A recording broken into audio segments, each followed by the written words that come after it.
Welcome back to the Deep Dive, your favorite show on Inside Texas, where we delve into the depths of ephemera and random things that Ian and I find of interest. Ian, how you doing today, buddy? Doing good. I'm excited for our deep dive today on Liberty Hill and their slot T offense. That's it. We're going to spend a good hour and a half just breaking it down, diagram after diagram. Actually, that would be fun, but we're not going to do that. We're 3 days from kickoff, man. Let's 72 hours, and we're going to watch some Texas Longhorns football. I'm wearing my Rocky Mountain National Park hat in honor of the Colorado State Rams, who will be the sacrificial Rams for the Longhorns on Saturday. We hope. What we need you guys to do is like our video and help us climb to 10,000 subscribers. We're almost there. And after 10,000, as Ian has said, we're headed to 1 million. Also, visit InsideTexas.com for the best practice reports, recruiting updates, and analysis that you'll find. And now, more than ever, it's fortuitous to go there. Why? Because you can go there for almost nothing.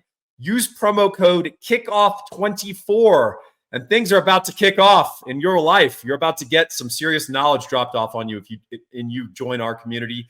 It's 50% off for annual memberships. Join Inside Texas today. There's some urgency around this. This thing is going away before the kickoff against Colorado State. In fact, it's going away on Friday. So join now, and if you're already joined, go get a friend, go get a family member, give an early Christmas gift. They will thank you for it, particularly if they're a diehard Longhorn who wants to be in the know. And if you want to be in the know about the Colorado State Rams and Texas matchup, let's talk a little bit about the line and the over-under on this, Ian. Right now, we are looking at minus 31.5. The over-under is 59.5. If you're not familiar with betting parlance, the over-under is the team totals added together. And they're basically saying if you want to bet the over on 59.5, you could take that bet, or you could take the under on 59.5. And there's, of course, different ways you can get there. I'm curious on your thoughts about this spread, Ian. Do you think this is an accurate reflection of the two teams, or what do you think it depends upon? It's moved some, right? So it opened like Texas minus 36 or something like that. It has. Almost seems like an indication of a smart public to edge that down. Texas plays Michigan next week. Sark is kind of notorious for sandbagging some of these games and just like get the win, pull away maybe in time to get the backups in. He's not going on like 60 points per game rampages like Bob Stoops did when he stole Texas's spot in the Big 12 championship game in 2008, right? So I think this is a smart reflection of the fact that Texas they don't have a lot to prove in this game. New playoff format. I don't think style points matter as much. And I think that's probably accurate. I'm not sure if this is a reflection of the public or a few sharps attacking that line. But what I do know is this: whether or not we cover it, I think is not just dependent upon what we show, but also what we allow the second team to do. And specifically, I think a lot of us would like to see when we put in Arch Manning, when we put in a second team group of receivers, which has some real physical freaks. We got Wingo, Niblet out there. You're going to have Jonte Cook out there. If we let them run the offense and Arch Manning gets to throw the ball around, I don't think Texas has to show everything or even show much to pull away late or to keep a margin of victory in this game. And I think that's a little different from, despite the all gas, no brakes marketing that we like to do as a program, Sark has kind of put it on cruise control more than a few times against lesser opponents. Think back to Baylor last year, 28-6 at halftime. And then you kind of slumber through the second half and it's 38-6. If you put in Arch Manning as he currently is right now, and you let him throw to Wingo on a fade route, if that's what the read is, that score is going to be 52-6 against Baylor. So I'm curious about what that looks like. And also on defense, if you're trying to avoid a backdoor cover against a pretty competent air raid passing team, as Colorado State is, kind of helps to bring guys like Vosick or Colin Simmons off the bench late and say, go get the passer. These are good points. You know what else is adds to that point is the fact that because Texas has these super talented young guys, they have a lot of incentive to try to let them go get theirs and get stats and stay happy and stay engaged. And so it's possible that Sark goes about as normal. I don't care about scoring a ton of points in this game, but then he does, just because the second team has so many elite game-changing athletes, that he allows that to play out. Yeah, So, your star freshman wide receiver feels a lot differently about that game if he has 4 catches for 65 yards and a touchdown in the second half versus he did some run blocking in the fourth quarter when he came in. So I think that's something to consider. The portal enters into this. You want to get guys real meaningful reps early and often. And obviously, like, run your offense. I don't think you're distributing. I don't think you're displaying poor sportsmanship if your second and third team guys are just playing football. I mean, I think they're entitled to do that. Let's talk about the over-under. This is a prediction not only, of course, of Texas's scoring output, but also Colorado State's. There's a lot of ways you can arrive at this. These can always be dangerous in games where you have a live offense from the opponent, and you also have a Texas offense which is capable of really laying a lot of points quickly, but also maybe taking the foot off the gas a little bit late. Who knows? Does 59.5 look about right? What's your instinct on this? it does. I do think that it's going to come down to second team, third team disposition again, though, because Colorado State, they're not going to employ the underdog strategy of run the ball, control the clock, shorten the game, because they can't. Yep.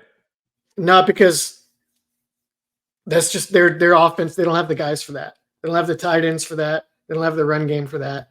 They need to come in and make it a high variance game and throw the ball around. So you're going to end up with all these possessions for Texas, potentially maybe 3 and outs or quick scores to give the ball back to Texas. And then it's like, are they going to refuse to throw it deep to Wingo? And also, like, can they tackle Trey Wisner? Can they tackle Jarrett Gibson and keep him out of the end zone? Can they catch Colin Page in the open field, right?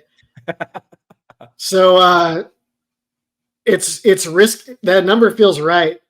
I would probably go under, but I would feel real antsy about it up till the The problem with this is Texas can play really well on both sides of the ball and hit that under, right? You can win this 52-7. And my instinct for this game was like around 45-13. So I think this line is more in line with what it should look like as just sort of a likely probability if you played this game 100 times. Plus 36, I was probably going to have to bet Colorado State, as much as I hate to admit that. So I'm glad I don't have to do that. I don't think this is a bet until it gets under 31.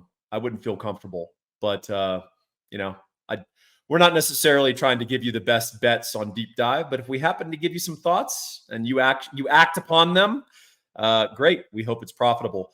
Hey, Ian, we spend a lot of time talking about ways that things could go wrong or things we're concerned about or inadequacies or weaknesses in the Texas program that need to be addressed.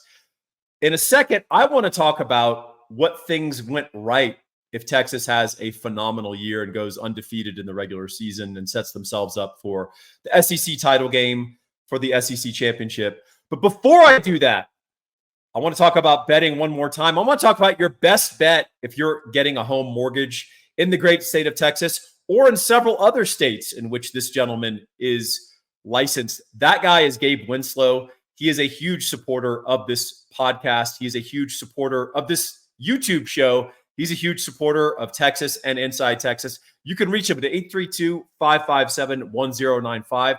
Why should you call Gabe? Well, he's got 20 years of industry experience. He's got a law degree, really sharp guy, former National Merit Scholar, and he loves to solve problems for his clients. He is a broker. That means he can go to 70 different lenders and have them bid against each other for the best possible rate for you. That is very different from going to Chase or Wells Fargo or any of those places. God help you if that's where you get your mortgage, because they have exactly one conduit for your loan. and you're not going to get any competition. So we think competition is good, Ian, and we want you to call Gabe Winslow. He's going to take care of you and treat you right. 832-557-1095. We talked about things going right with Gabe Winslow. Let's talk about what things are going to go right if Texas has a spectacular season. So this is going to be happy Ian, optimistic Ian. This is going to be positive Paul. It's Wednesday. We're entitled. We're supposed to be kind of on the high right now.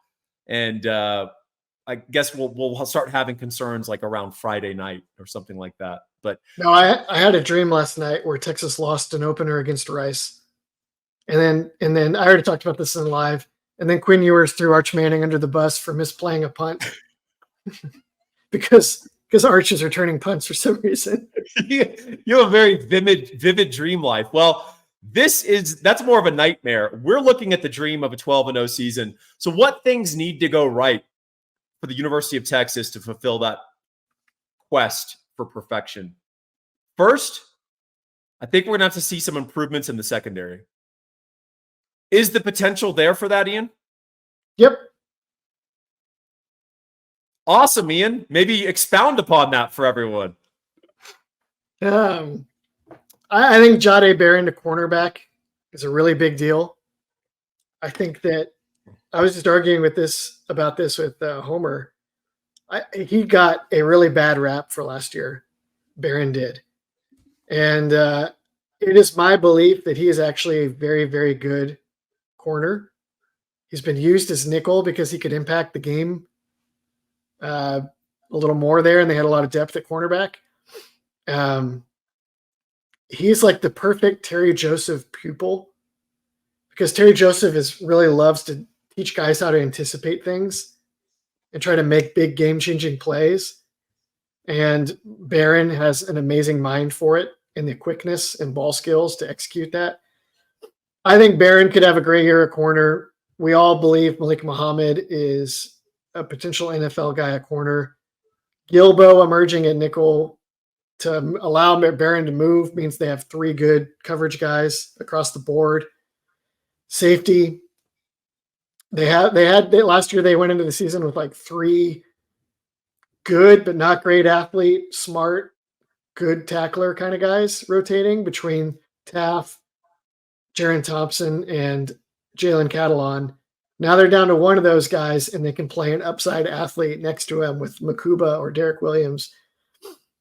Just overall, I love the fit of these guys next to each other. I love the improved talent level. And I think the coverage could be just worlds different. Yeah, physical talent and absolute freaks in your secondary, always preferable. And Texas is going to have good athleticism back there. Field IQ counts for a lot. And I think we learned that last year the hard way a couple of times. And I'll tell you what, old Pete Kwiatkowski, I think he feels a lot more comfortable pushing the edge on some of his game planning when he feels like the secondary is not going to betray him in some of the things that he does. So I think for Texas to reach its full upside, this 12-0 projection, you need to see that secondary hit. Next, we want to switch the other side of the ball, Ian. Let's talk about another way that Texas needs to level up. And we saw a substantial level up from 2022 to 2023, both from Quinn Ewers and the broader passing game. Does Ewers still have meat left on the developmental bone going into 2024, Ian? Yeah. I think quarterbacks, you see this in the NFL where guys are improving into their 30s. The reason a lot of these guys are playing so long now is because it's such a developmental, skill intensive, and mental position. It's like if your body can hold up long enough for you to maintain peak athletic performance into your late 30s, then you can continue to improve at quarterback.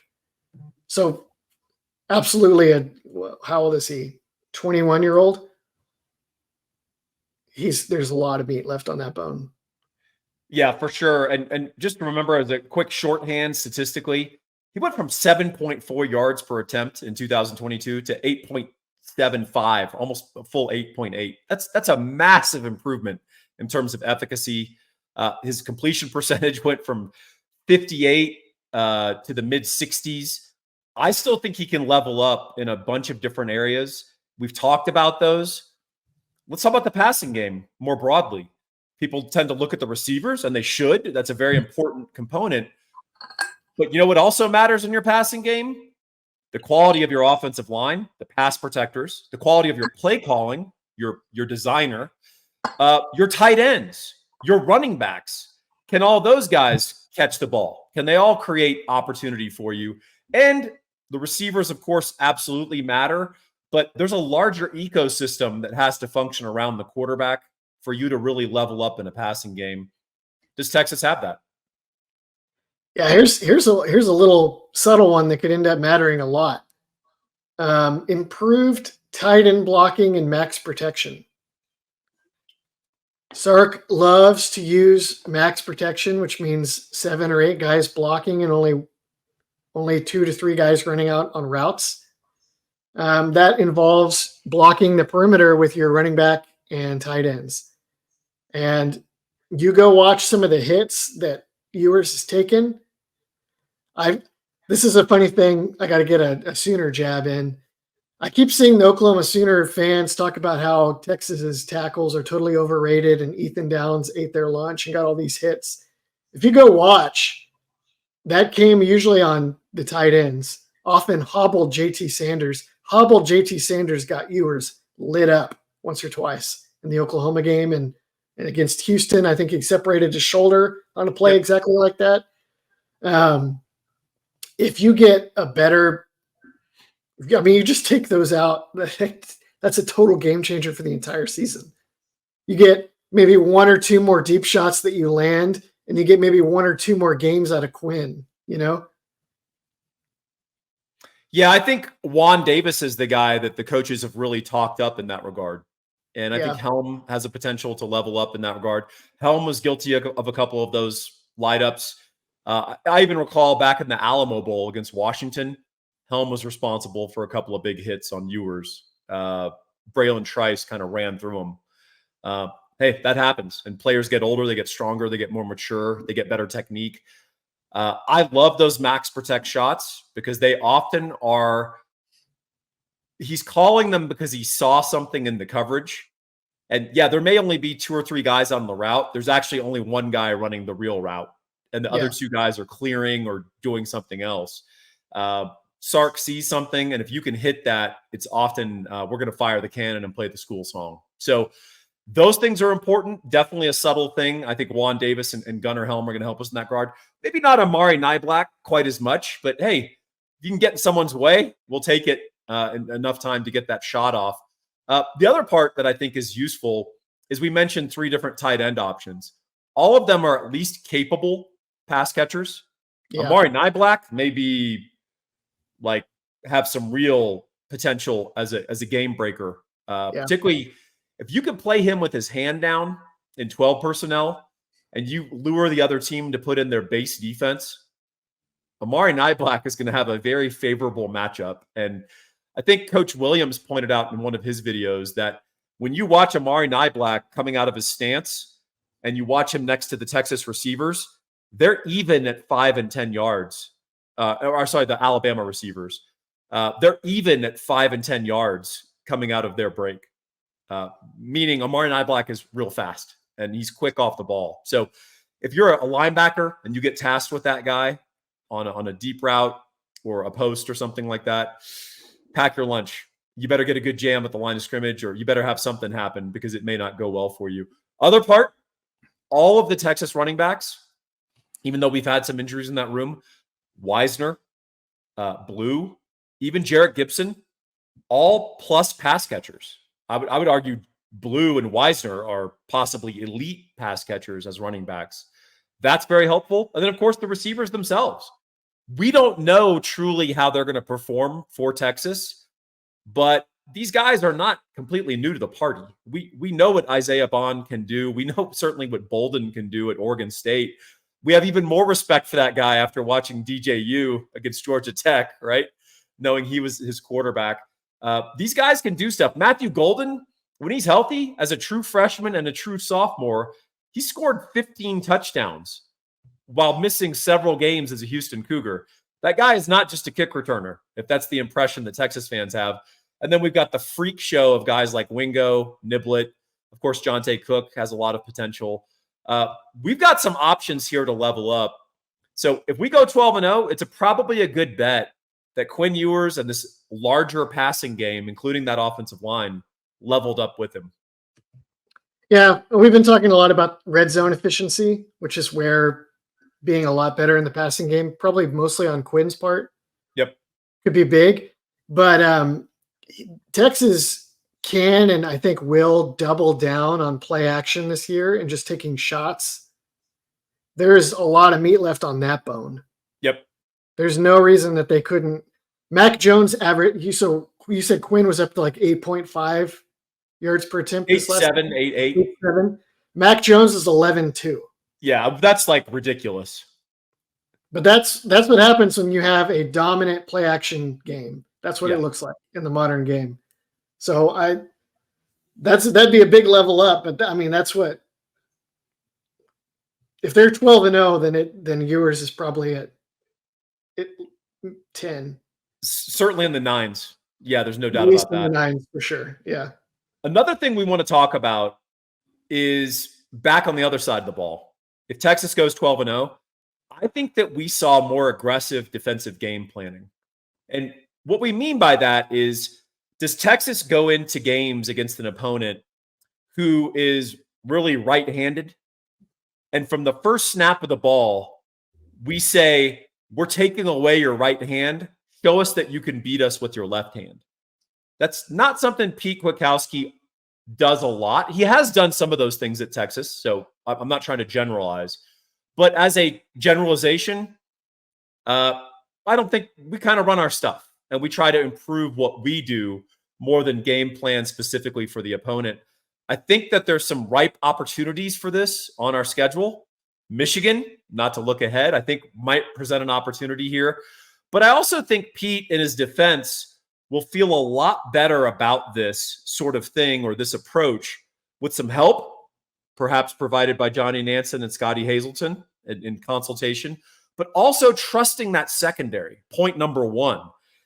It's a lot easier to try stuff up front or outnumber the box or really be aggressive with an extra man coming down late when you trust your secondary not to bust coverages or they have the athletic ability to run and cover. What do you think about aggressive defensive game planning and where Texas can level up in this regard? Yeah, I think to win rivalry games and postseason games in particular, you have to play this way. I call it matchup ball when I write about it on my Substack, americaswargame.substack.com. Matchup ball means you overplay the matchups in a big game. So like Bill Belichick's famous thing that he would do that everyone always praised as genius, rightly so, was he would double team an opposing squad's best receiver, but then save his best corner and then play them in man on their second best receiver. Exactly. Now, that's like another level of it. Consistently doubling the other team's best receiver is more sophisticated than a lot of college game plans are week to week. You do see it some, but it's not even consistent that teams will do that.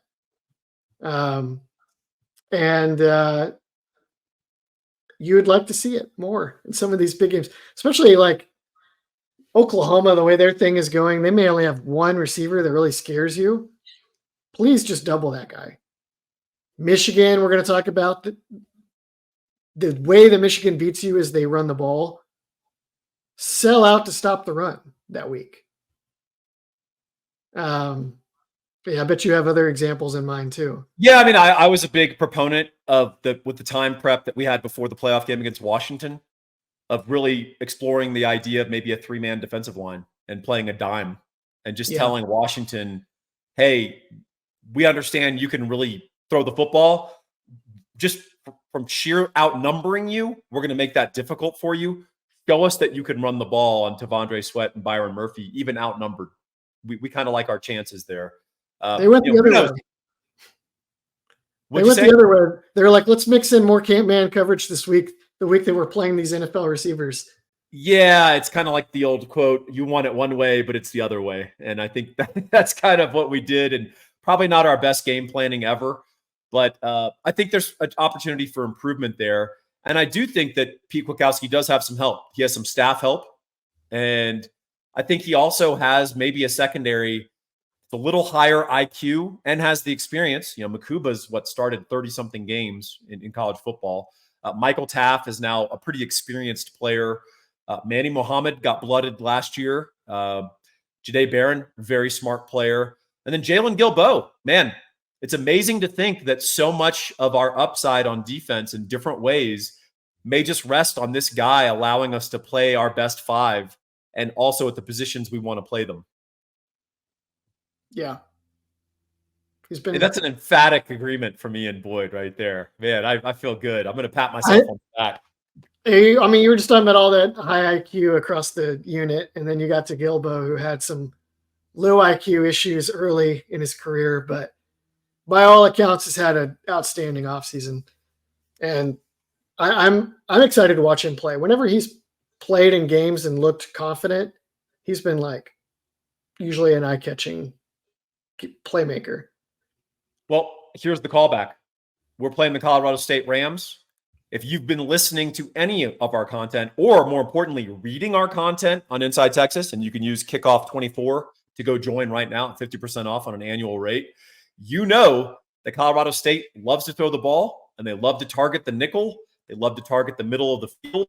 Jalen Gilbo is going to get a workout, and we're going to find out some stuff about that young man in about 72 hours, Ian. So for Ian Boyd, I am Paul Wadlington saying thank you for joining the deep dive. We'll see you soon.